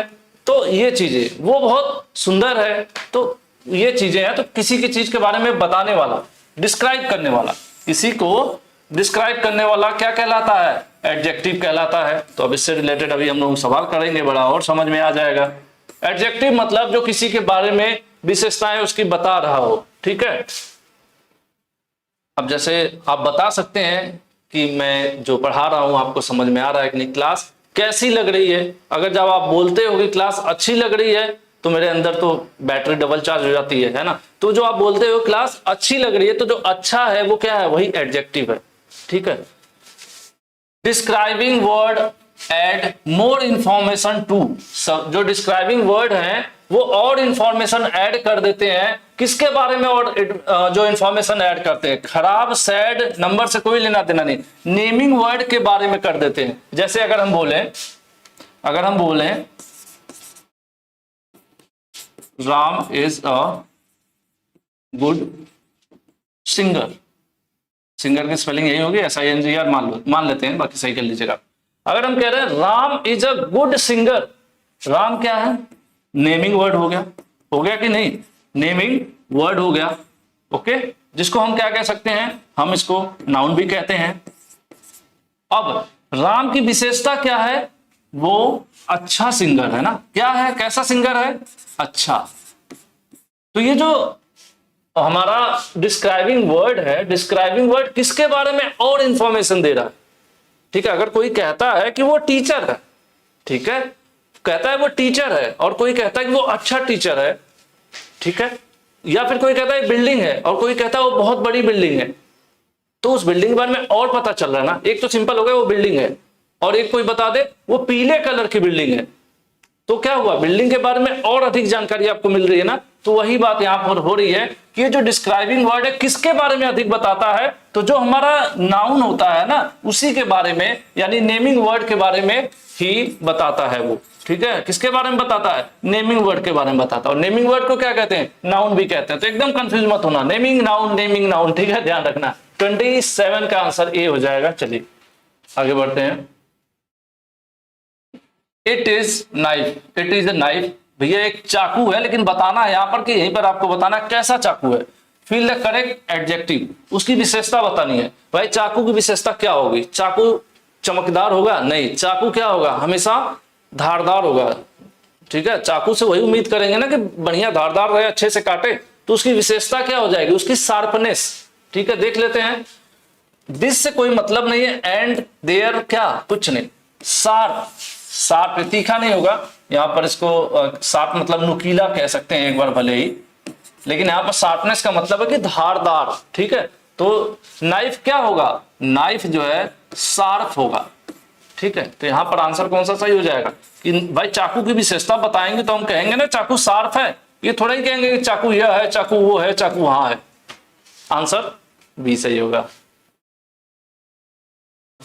द सी इज ब्लू, भैया जी समुंदर नीला है, समुंदर नीला है, तो नीला क्या है, यही उसकी क्या है, वही उसका एडजेक्टिव है, ठीक है। तो पूछ क्या रहा है फिलहाल, इन this sentence is an adjective, पूछ रहा है कि इस सेंटेंस में एडजेक्टिव क्या है। समुंदर तो है ही, समुंदर तो नेमिंग वर्ड हो गया, एक एक चीज, एक जगह, एक नदी, एक पहाड़, बिल्डिंग, आदमी, व्यक्ति, कौवा, चिड़िया, कुछ भी, सबका उसका एक नेमिंग वर्ड होता है। तो समुंदर भी उस समुद्र का अपना नाम है, ठीक है, लेकिन उसकी विशेषता क्या है कि वो नीला है, तो यही पूछ रहा है यहाँ पर।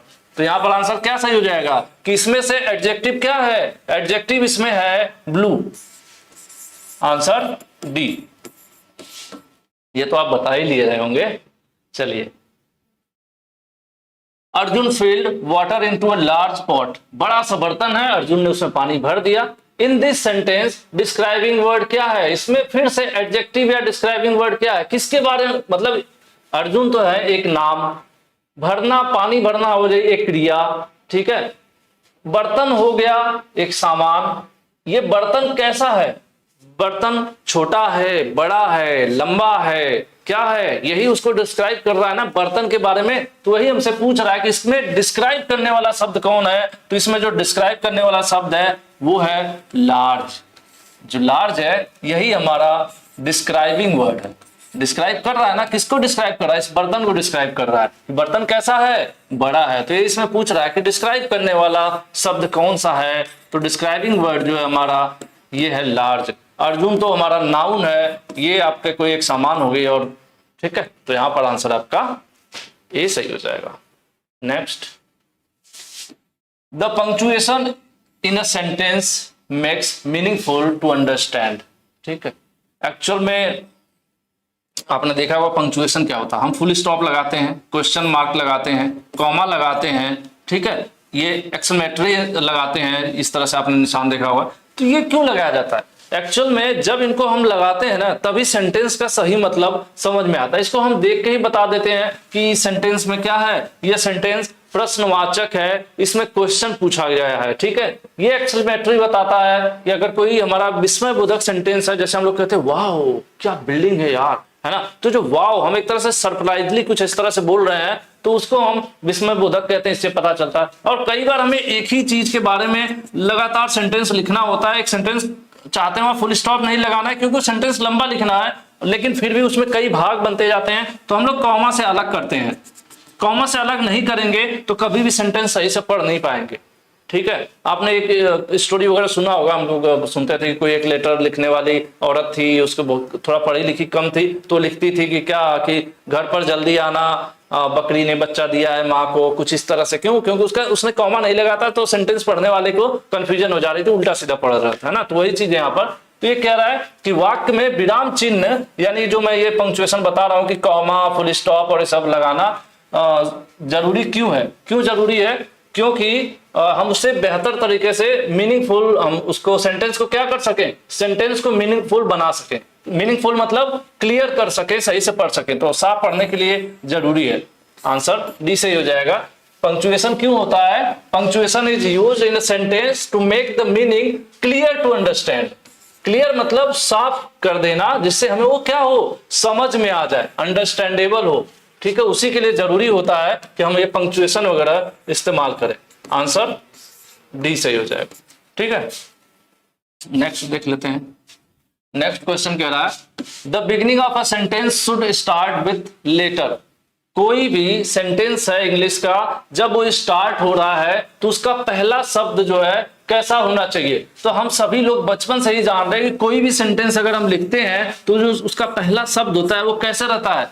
कैपिटल लेटर रहता है। तो यहाँ पर आपका कैपिटल लेटर ढूंढ लीजिए। कैपिटल यहाँ पर जो राजधानी लिखा हुआ है ना, इससे कंफ्यूज नहीं होना है, ये राजधानी नहीं रहेगा। कैपिटल मतलब आपको पता ना, ऐसे लिखते ए तो ये स्मॉल लेटर हो जाता है, और ऐसे लिखते हैं तो कैपिटल लेटर कहलाता है ना।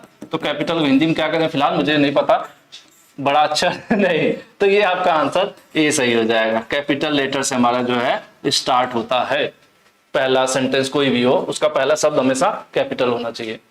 ये बहुत बेसिक चीज थी, आपको पता होगा। Comma is used to show a within sentence. Comma की बात हो रही है कि तो कॉमा इस्तेमाल क्यों किया जाता है? कह रहे फुल स्टॉप लगाने के लिए नहीं, जोड़ा बनाने के लिए नहीं, कैपिटल लेटर करने के लिए नहीं। दो सेंटेंस बड़े हो रहे हैं तो उनको बीच से ब्रेक किया जाता है। एक सेंटेंस की अलग मीनिंग होती है और इधर से एक नया सेंटेंस शुरू होता है, तो उनको ब्रेक किया जाता है। तो ब्रेक करने के लिए दो सेंटेंस को तोड़ते हैं। तोड़ते इसलिए है कि जिससे उनको आसानी से पढ़ा जा सके, और पढ़ेंगे सही से तभी हम क्या कर पाएंगे, क्या कर पाएंगे? जब सही से पढ़ेंगे तभी तो सही समझ में आएगा। तो उसके लिए कॉमा, फुल स्टॉप ये सब लगना जरूरी है। तो जो कॉमा का काम है ना, ये फुल स्टॉप तो अलग ही चीज होगी, सेंटेंस खत्म होता है तब लगाते हैं।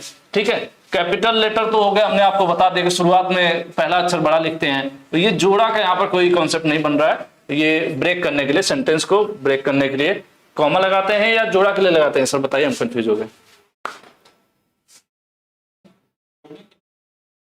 नहीं, मुझे थोड़ा कंफ्यूजन है, एक बार आप देख लीजिएगा, तब तक हम आगे चलते हैं। इसमें थोड़ा सा कंफ्यूजन मैं रिपीट कर दूंगा, एक बार आप आंसर की चेक कर लीजिएगा।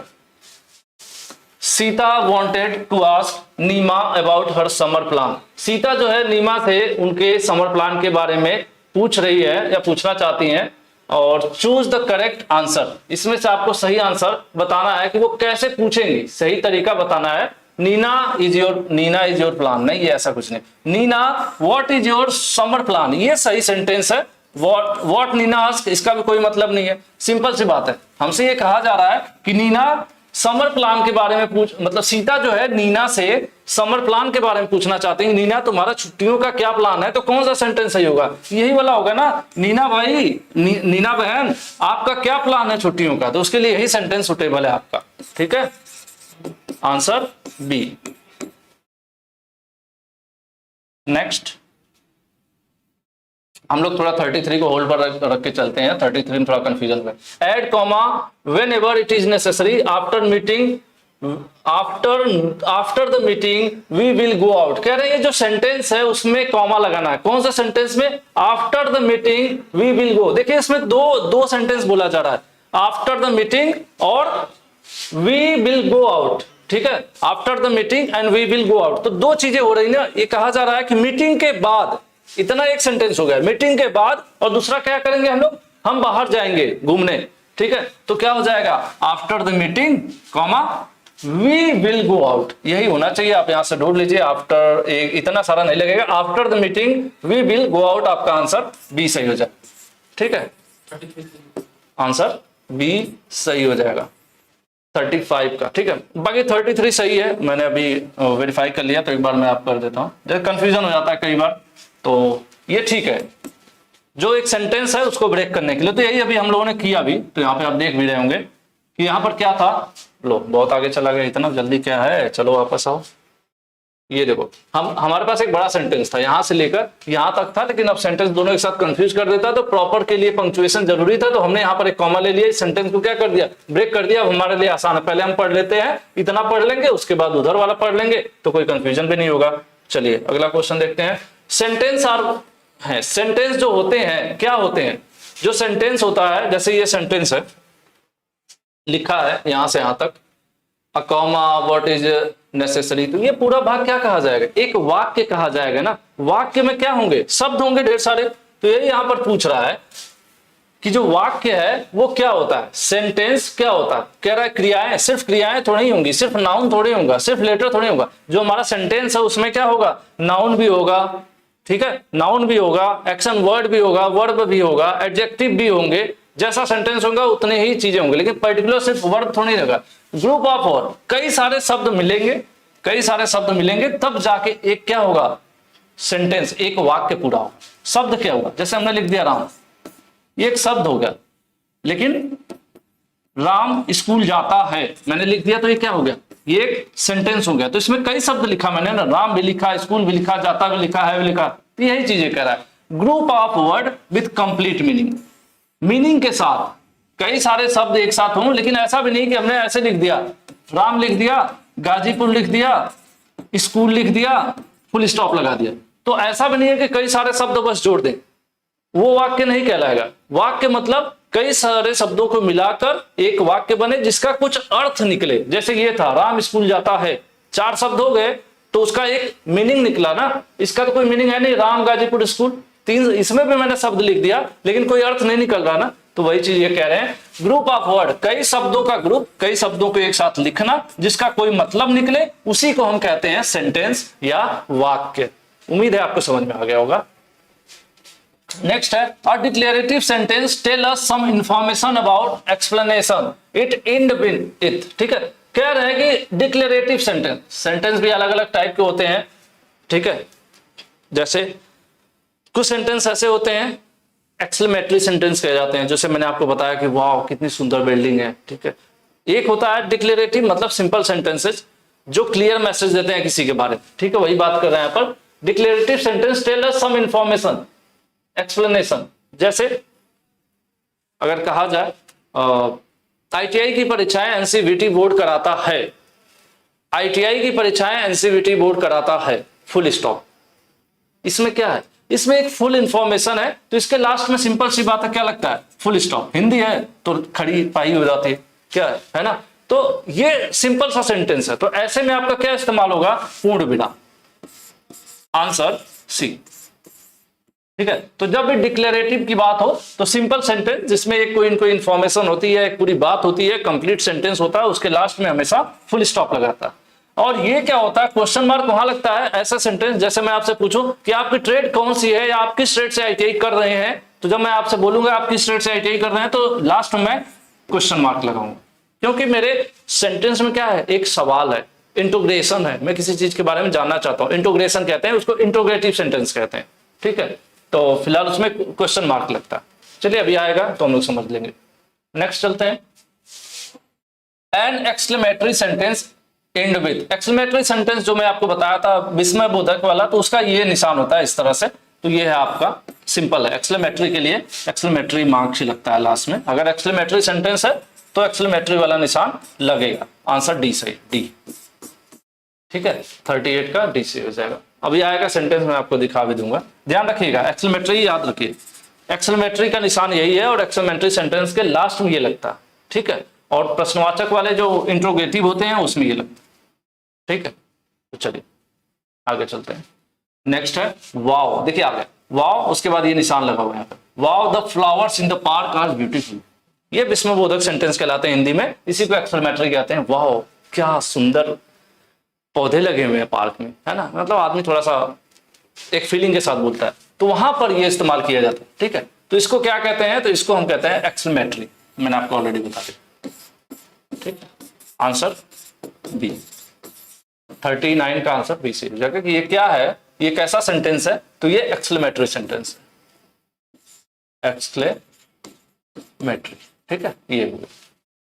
जैसे हो जाता वाह क्या कार है, जैसे आपने कहीं ऐसे सुंदर सी कार देख ली अचानक से, नॉर्मल ऐसे नहीं जो हम लोग रोज देख रहे हैं, कभी आपने ऑडियो वगैरह कुछ देख ली लंबी चौड़ी सी, यार क्या गाड़ी है ना, फीलिंग आती है क्या गाड़ी है, तो वो हमारा जो है वही एक्सक्लेमेटरी सेंटेंसेस कहलाते हैं। Next, the police were questioning about his crime, भैया कोई क्राइम कर दिया उसे पुलिस क्वेश्चनिंग कर रही है, ठीक है। What type of sentence it is, मैंने आपको बोला है जिस क्वेश्चन में सवाल पूछा जाएगा उसको क्या कहेंगे, उसको ही कहते हैं हम लोग इंट्रोगेटिव। आपने देखा होगा ना जब मूवीज में क्रिमिनल को पकड़ के या कोई सीरीज वगैरह है, खास करके आप क्राइम पेट्रोल में थोड़ा देखता हूँ, आजकल नहीं देख रहा हूँ, आजकल तो इधर हूँ, ठीक है, आपके साथ लगा हुआ इस सीरीज में, तो जब क्राइम पेट्रोल वगैरह देखो तो उसमें जनरली पुलिस वाले उठा के ले जाते हैं, क्या करते हैं, इंट्रोगेशन करते हैं ना, कहते हैं इंट्रोगेशन रूम में ले गए हैं, तो इंट्रोगेशन रूम मतलब ऐसा रूम जहाँ पे प्रश्न पूछे जाते हैं, आपसे पूछा जाता है। तो वही पूछ रहा है कि जब क्राइम करता है कोई, पुलिस उठा के ले जाती है, क्वेश्चनिंग करती है, तो ऐसे सेंटेंस को क्या कहते हैं, वो सेंटेंस इंट्रोगेटिव होता है, क्योंकि उस सेंटेंस वहां पर जो सेंटेंस बोले जाते हैं उसमें सवाल पे सवाल लागे जाते हैं, भाई क्यों किया, कैसे किया, कहाँ किया, है ना। चलिए नेक्स्ट है एवरी कंप्लीट सेंटेंस है, जो भी कंप्लीट हो जाता है एक नॉर्मल सेंटेंस, उसके लास्ट में क्या लगाया जाता है, एक मिनट, एवरी कंप्लीट सेंटेंस है, जो एक कंप्लीट सेंटेंस होता है वो कितने भाग में होता है, यहाँ पे आपको 4 ऑप्शन दिया हुआ है कि ये कितने भाग में होता है। अब ये देखिए इंग्लिश का पूछ दिया इन्होंने एक्चुअल में कि अभिषेक सर हम लोग जो उसकी बात किए थे कौन सा था वो जो हिंदी में कह रहे थे, जैसे आपका नाउन हो गया, वर्ब हो गया, और थर्ड वन क्या था, तीसरा ऑब्जेक्ट, ऑब्जेक्ट स्किप हो जाता है मेरी वजह थोड़ा सा, है ना। तो जब भी एक होता है जैसे राम स्कूल जाता है, ठीक है, एक सेंटेंस है, ये कंप्लीट सेंटेंस, तो ये पूछ रहा है कि जो पूरा सेंटेंस होता है उसमें 3 चीजें कौन कौन सी होती हैं। तो ये जो राम है, राम को क्या कहते हैं, अभी हम लोग पढ़े थे, नेमिंग वर्ड, नेमिंग वर्ड, ठीक है। इंग्लिश में अगर हम बात करें, चलो हिंदी में कोई बात नहीं, तो इसको हम सब्जेक्ट, या सब्जेक्ट को आप क्या कहते हैं हिंदी में कहते हैं ना, कर्ता, कर्ता क्रिया आपने पढ़ा होगा। जाता है, जाना क्या हुआ, एक वर्ब हो गया, ये एक्शन वर्ड है, एक्शन वर्ड है जिसको आप क्रिया कहते हैं। और ऑब्जेक्ट क्या हुआ, कहाँ जाता है, ठीक है, तो ये हमारा ऑब्जेक्ट है जिसको हम लोग कहते थे, ठीक है, ऑब्जेक्ट हो गया जिसको हम लोग कर्म कहते थे हिंदी में, ठीक है, थोड़ा बहुत पढ़े थे व्याकरण वगैरह हिंदी का, तो यूपी बोर्ड वाले समझ रहे होंगे बच्चे। तो ये होता है सब्जेक्ट, ऑब्जेक्ट और वर्ब की यहाँ पर बात हो रही है, तो लगभग 3 भाग होते हैं, ठीक है। तो इस हिसाब से यहाँ पर आंसर जो है 3 सही होना चाहिए कि एक कंप्लीट सेंटेंस बनने के लिए उसमें 3 भाग होना जरूरी है, 3 चीजें होना जरूरी है। एक तो सब्जेक्ट, यानी मतलब सब्जेक्ट जिसको हम नाउन कहते हैं, मतलब सब्जेक्ट में बोल रहा हूं, पे नाउन हो गया, नाउन होगा, नाउन के बाद फिर क्या होता है, इंग्लिश में अगर हम लिखते हैं, जैसे अगर बोला जाए राम किल्ड रावण, राम किल्ड रावण, ठीक, तो यहाँ पर 3 चीजें हैं, कंप्लीट हो गया सेंटेंस, फुल स्टॉप लगा दिया।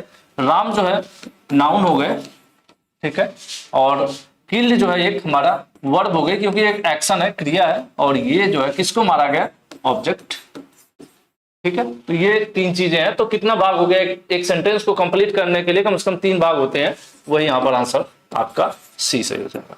उम्मीद है आगे इससे रिलेटेड आ जाएगा आपकी ऑप्शन, आपको कोई न कोई, अभी देख लेते हैं, चलिए अभी आएगा देखते हैं। दो इज वॉट हुम अ सेंटेंस इज अबाउट, कह रहे हैं एक सेंटेंस जिसके बारे में बात करता है या बताता है उसको क्या कहते हैं, ठीक है। किसी भी सेंटेंस में जिसके बारे में हमें जानकारी मिलती है उसको क्या कहते हैं, उसको हम कहते हैं सब्जेक्ट।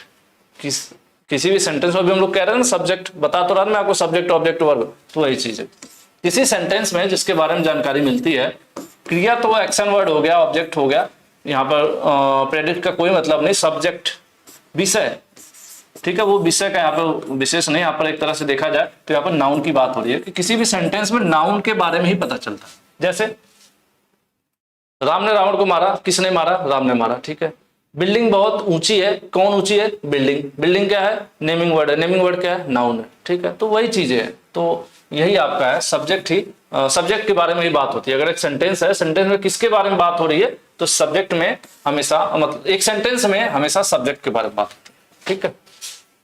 नेक्स्ट लीजिए आगे आपका, देखिए आगे ना कह रहा है करेक्ट सेंटेंस, एक सेंटेंस है इंग्लिश का करेक्ट करना आपको किस, मतलब 3 अभी हम लोगों ने पढ़ा था ना, आपने ध्यान दिया होगा यहाँ पे, ये वाला 3 भाग होता है ना। हम लोग कह रहे थे ना, सब्जेक्ट होता है, वर्ब होता है और ऑब्जेक्ट होता है इंग्लिश में। तो पहले नंबर पे क्या लिखा जाता है? पहले नंबर पे सब्जेक्ट लिखा जाता है। दूसरे नंबर पे हमने क्या लिखा था? दूसरे नंबर पर हमने, आपको अलग कलर दे दो, पहले नंबर पर हमने क्या लिखा? पहले नंबर पर हमने सब्जेक्ट लिखा था, दूसरे नंबर पर हमने वर्ब लिखा था, तीसरे नंबर पर हमने क्या लिखा था? ऑब्जेक्ट लिखा था। तो 3 पार्ट हमने बताया था आपको। तो ये आगे देखिए सवाल आ गया आपका। देखिए कह रहा है करेक्ट ऑर्डर में आपको एक सेंटेंस लिखना है, तो आप कैसे लिखेंगे? हम सबसे पहले लिखेंगे सब्जेक्ट, उसके बाद लिखेंगे वर्ब और उसके बाद लिखेंगे ऑब्जेक्ट। तो पहला ही आपको मिल जाता है सब्जेक्ट, वर्ब और ऑब्जेक्ट। 43 का आंसर कौन सा सही हो जाएगा? ए वाला सही हो जाएगा। एक सही तरीका जो है यही होता है एक सेंटेंस लिखने का। ठीक है, सेंटेंस लिखने का सही तरीका यही होता है। सब्जेक्ट मतलब क्या है? सब्जेक्ट आपका नाउन है। नाउन कौन? जो आपके सेंटेंस का कर्ता होता है। ठीक है, कर्ता कौन? Naming word. नेमिंग वर्ड, जैसे राम ने ये किया, राम ने वो किया, श्याम वहां जाता है। ठीक है, तो वो जो राम, श्याम, वह, ये सब जो है वो लोग कौन है? वही लोग सब्जेक्ट है ना। और एक सेंटेंस किसके बारे में हमेशा बात करता है, बताता है? सब्जेक्ट के बारे में ही बताता है। ठीक है, तो यही हो गया आपका। नेक्स्ट है Radha has learned how to write a sentence which is subject in this sentence. ठीक है, कह रहे हैं कि देखिए आप पूछ दिया इन्होंने कि सेंटेंस, एक सेंटेंस है, यहां से आता है ये सेंटेंस है, ये आपको पढ़ना है। ठीक है, Radha has learned how to write a sentence. Radha को सेंटेंस लिखना, इंग्लिश में मान लेते हैं, सेंटेंस लिखना इन्होंने सीख लिया है। तो विच is the subject in this, इस सेंटेंस में सब्जेक्ट कौन है? मैंने आपको बता दिया, एक चीज ध्यान रखिएगा, नाउन, सब्जेक्ट, नेमिंग वर्ड, वो लगभग एक ही चीज हो गई। यहाँ पर तीनों एक ही चीज हो गई ना। तो यहां पर 3 चीजें हैं, पहले मैं आपको बता देता हूं। राधा ने क्या किया? सीख लिया। सीखा तो ये क्या है? एक वर्ब है। ठीक है, क्या सीख लिया? लिखना। क्या लिखना? सेंटेंस लिखना। तो सेंटेंस लिखना क्या हो जाएगा? ऑब्जेक्ट हो जाएगा। ठीक है, सीखा कौन? सेंटेंस जिसके बारे में बताता है वही सब्जेक्ट होता है। तो इस सेंटेंस में कह रहा है कि सीख लिया लिखना। कौन लिखना सीख लिया? राधा ने। तो राधा क्या हो गई हमारी? राधा हो गई हमारी सब्जेक्ट। क्या हो गई? हमारा सब्जेक्ट हो गई। तो ये 3 चीजें है ना, सब्जेक्ट, वर्ब, ऑब्जेक्ट। यही सीरियल भी है, पहले आएगा सब्जेक्ट, फिर आएगा वर्ब, फिर आएगा ऑब्जेक्ट। तो इसमें यही पूछ रहा है कि इस सेंटेंस में सब्जेक्ट कौन है? इस सेंटेंस में सब्जेक्ट राधा है। तो आंसर कौन सही होगा? आंसर डी सही होगा। ठीक है, सिंपल है, अभी हम लोग ये डिस्कस कर रहे थे। ठीक है, ये तो सीखना तो एक क्रिया हो गई ना, ये एक्शन वर्ड हो गया। यहां इसका कोई मतलब नहीं है, सेंटेंस इसका कोई मतलब नहीं। नेक्स्ट है चूज द करेक्ट सेंटेंस। सही आपको इसमें से सेंटेंस चूज करना है। सेंटेंस उल्टा सीधा लिखा है बिल्ली रोड भाग गया, कोई मतलब है? भागो रोड पर बिल्ली, कोई मतलब है? The road runs on cat, road जो है बिल्ली के ऊपर से भाग गई, सड़क जो है नहीं, ये वाला सही है। The cat runs on the road, जो बिल्ली है रोड पर भाग रही है। ठीक है, बिल्ली कहां भाग रही है? रोड पर भाग रही है। तो आपका 45 का आंसर बी वाला सही हो जाए। ठीक है, ये सिंपल सेंटेंस था ना, वही आपको चूज करना है इसमें कौन सा सही है, क्या है। ओके, चलिए। The most effective way to get information by, जानकारी प्राप्त करने का सबसे सही तरीका। The most effective way to get information. देखिए, ज्यादा बात करने या फिर ज्यादा लिखने या कोई एक्टिविटी करने से अच्छा है कि जो चीज हमें चाहिए उसके बारे में हम पढ़ाई करें। सबसे आसान तरीका क्या है? सबसे अच्छा तरीका, आसान नहीं, सबसे अच्छा तरीका है किसी चीज के बारे में जानना है तो हमें उसके बारे में क्या करना है? हमें उसके बारे में अध्ययन करना होगा। जैसे मैं आपको कई बार कहता हूं, जो चीज ना समझ में आप गूगल पे उसको सर्च करिए, उसके बारे में पढ़ लीजिए। ठीक है, तो यही यहाँ पे पूछ रहा है कि the most effective way to get the information भाई, किसी भी चीज के बारे में, किस चीज के द्वारा सबसे सबसे अच्छा तरीका क्या है किसी चीज के बारे में जानने का? तो वो तरीका है रीडिंग, पढ़ना। ठीक है, पढ़कर हम किसी चीज के बारे में जान सकते। A poster present in information by using, जो एक पोस्टर है, एक पोस्टर का उपयोग करके जानकारी प्रेजेंट करते हैं। जनरली हम लोग किसी न किसी, आपने देखा होगा पोस्टर आपको छपा होता है कॉलेज स्कूल के बारे में, कहीं पोस्टर लगे रहते हैं। तो पोस्टर की बात यहाँ पर हो रही है कि पोस्टर में हम क्या चीजें हैं जिसका इस्तेमाल करते हैं कोई चीज दिखाने के लिए या बताने के लिए।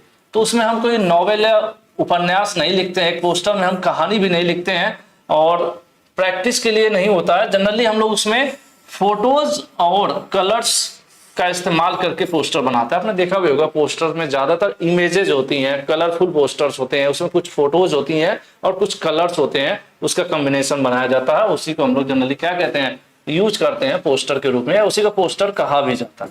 तो यहाँ पर आंसर क्या हो जाएगा, 47 का सी हो जाएगा। ठीक है, next, symbols give us information through, प्रतीक हमें जानकारी देते हैं। जो सिंबल्स हैं हमें किस रूप में जानकारी देते हैं, कलर के रूप में जानकारी देते हैं। देखिए सिंबल की बात हो रहा है तो सिंबल में कभी शब्द नहीं आएगा। ठीक है, सिंबल मतलब क्या, जैसे अगर आपको इस तरह से सिंबल बना हुआ है, ठीक है, या फिर इस तरह का सिंबल बना हुआ है, या फिर इस तरह का सिंबल बना हुआ है ऐसे वाला, ठीक है, इसमें कुछ ऐसे बीड़ी जल रही है, मान लेते हैं बीड़ी जलाई ले, है ना, तो इस तरह से। तो ये जो सिंबल्स बने हुए हैं इसकी बात कर रहा है कि हमें इंफॉर्मेशन देते हैं, किस रूप में देते हैं। जो सिंबल है वो हमें इंफॉर्मेशन किस रूप में देते हैं। कलर भी चल जाता है, लेकिन मोस्टली जो सिंबल्स होते हैं वो क्या होते हैं, सिंबल्स एक फोटोज के रूप में होते हैं। सिंबल्स किस रूप में होते हैं, फोटोज के रूप में होते हैं। ठीक है, आंसर यहाँ पर कौन सा सही हो जाएगा आपका, 48 का आंसर बी सही हो जाएगा। सिंबल्स मोस्टली फोटोज के रूप में होता है। जनरली ये सब देखते हैं आप, इमेजेस तो होती हैं, हम लोग चिपकाए रहते हैं, इसका मतलब होता है ऊपर से जाना है, इसका मतलब होता है राइट साइड में जाना है, इसका मतलब होता है कि यहाँ पर सिगरेट नहीं पीना, तो क्या है, फोटोज के रूप में ही तो रहते हैं, तो वही चीज है। नेक्स्ट है, yes brought a bag which has recycle symbol. Recycle मतलब आप समझ रहे हैं, रिसाइकिल आपने देखा होगा कि इस तरह से सिंबल होता है रिसाइकिल का कुछ, ठीक है, इस तरह से ही रहता है, हाँ ऐसा कुछ रहता है, उसमें ग्रीन कलर का रहता है, कुछ इस तरह से बना रहता है। ठीक है, इसी तरह का कुछ रहता है लगभग, आपने देखा होगा आपके मोबाइल वगैरह पर या चार्जर वगैरह पर रहता है। और लोग कहते हैं, गवर्नमेंट हर चीजों को प्रमोट करती है कि रिसाइकिल करो चीजों। रिसाइकिल का जैसे आपने देखा होगा प्लास्टिक वगैरह का जो कचरा है सब यहाँ से उठा के ले जाते हैं कबाड़ी वाले, फिर उसको इकट्ठा करते हैं, फिर ट्रक का वो कहीं जाता है, उसके बाद फिर पिघला कर उसको फिर कुछ ना कुछ बना दिया जाता है, यानी उसी सामान को दोबारा इस्तेमाल करके कुछ नई दूसरी सामान बना दी जाती है। आपने देखा होगा कि फ्लिपकार्ट वगैरह या अमेजन वगैरह पर मोबाइल आप खरीदते हैं तो अपनी मोबाइल एक्सचेंज करते हैं, यानी आप अपनी पुरानी मोबाइल उनको दे सकते हैं। तो वो क्या करते हैं, उस पुरानी मोबाइल को इस्तेमाल नहीं करते हैं, कितनी भी बुरी स्थिति में होती है, फिर क्या करते हैं, उसको खोला जाता है, उसको खोलकर अलग अलग पार्ट्स, प्लास्टिक वाला पार्ट प्लास्टिक साइड में फेंका जाता है, जो उसकी मेमोरी चिप और जो कुछ भी उसमें कंपोनेंट होते हैं उनको अलग निकाला जाता है, और जो उसमें से इस्तेमाल करने लायक होते हैं इलेक्ट्रॉनिक कंपोनेंट उनको यूज किया जाता है, दोबारा नई मोबाइल में उसको इस्तेमाल किया जाता है। जो प्लास्टिक की बॉडीज वगैरह होती है उनको पिघलाकर फिर नए फोन की बॉडीज बनाई जाती है, तो क्या किया जा रहा है, रिसाइकिल किया जा रहा है। तो यही यहाँ पर कह रहा है कि यस ने क्या किया, यस ने एक बैग खरीदा जिस पर रिसाइकिल का सिंबल बना हुआ है, तो what should he done when it bag is, जब उनका बैग पुराना हो जाए तो उनको क्या करना चाहिए, कह रहे हैं जला देना चाहिए। जलाएंगे तो पोल्यूशन होगा ना, नदी में फेंकेंगे तो भी कचरा होगा, नदी में पोल्यूशन होगा, मिट्टी में डालेंगे तो मिट्टी में पोल्यूशन होगा। तो इससे अच्छा है कि उसको वहां डिस्पोज किया जाए जहां पर उसको रिसाइकिल किया जा सके। कई मॉल वगैरह ऐसी जगह होती है जहां पर पुराने कपड़े, अखबार और ऐसी चीजों को वो लेते हैं और आपको सामान में कुछ डिस्काउंट देते हैं। तो अगर ऐसी कोई जगह हो जो जानते हो तो वहां पर अपने बैग को बल्कि दे दे और उसके बदले उनको कुछ न कुछ डिस्काउंट और थोड़े बहुत पैसे कुछ मिल भी जाएंगे, प्लस वो रिसाइकिल होकर उसको नए फॉर्मेट में उस चीज का कुछ और बन जाएगा। ठीक है, तो इससे क्या होगा, हमारा जो इन्वायरमेंट है वो भी सुरक्षित रहेगा और सामान भी यूटिलाइज हो जाएगी, सबका फायदा है इसमें। नेक्स्ट है और लास्ट है, इसके बाद हम लोग 51 से 100 जो है नेक्स्ट क्लास में करेंगे।